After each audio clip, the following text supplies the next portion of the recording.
Very good morning friends. Thailand వచ్చి 2 days complete అయ్యి third day నడుస్తుంది ఫ్రెండ్స్.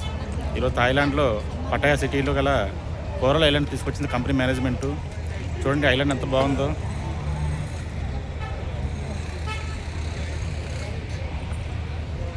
ఈ ఐలాండ్ స్పెషాలిటీ ఏంటంటే ఇక్కడ పారాగ్లైడింగ్ అని, అలాగే అండర్ వాటర్ వాకింగ్ అనేసి, అలాగే బనానా బోట్ అని, బైక్ రైడ్ అని, ఇలా చాలా మంచి యాక్టివిటీస్ ఉంటాయి ఫ్రెండ్స్.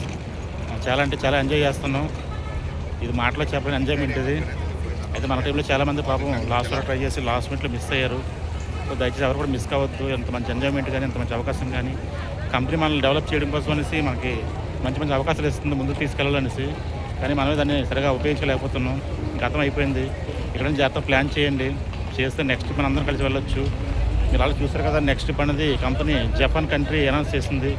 జపాన్ తెలుసు కదా ఎంత మంచి, ఎంత డెవలప్డ్ కంట్రీయో. సో అందమైన country plus developed country. So ప్రతి ఒక్కరు కూడా ఆ ట్రిప్కి వెళ్ళాలి. మీరంతా మాతో వస్తే అందరూ కలిసి హ్యాపీగా ఎంజాయ్ చేయొచ్చు. సో దయచేసి ఎవరు కూడా లేట్ చేయొద్దు. ఇక్కడ నుంచి జాగ్రత్త ఫోకస్ చేసి బిజినెస్ ముందుకు తీసుకెళ్తూ ట్రావెల్ ఫండ్ పెంచుకుంటే మనంతా కలిపి నెక్స్ట్ ట్రిప్కి వెళ్ళి హ్యాపీగా ఎంజాయ్ చేసి రావచ్చు ఫ్రెండ్స్. సో దయచేసి ఎవరు మిస్ కావద్దు. Thank you. మీ వెంకట్.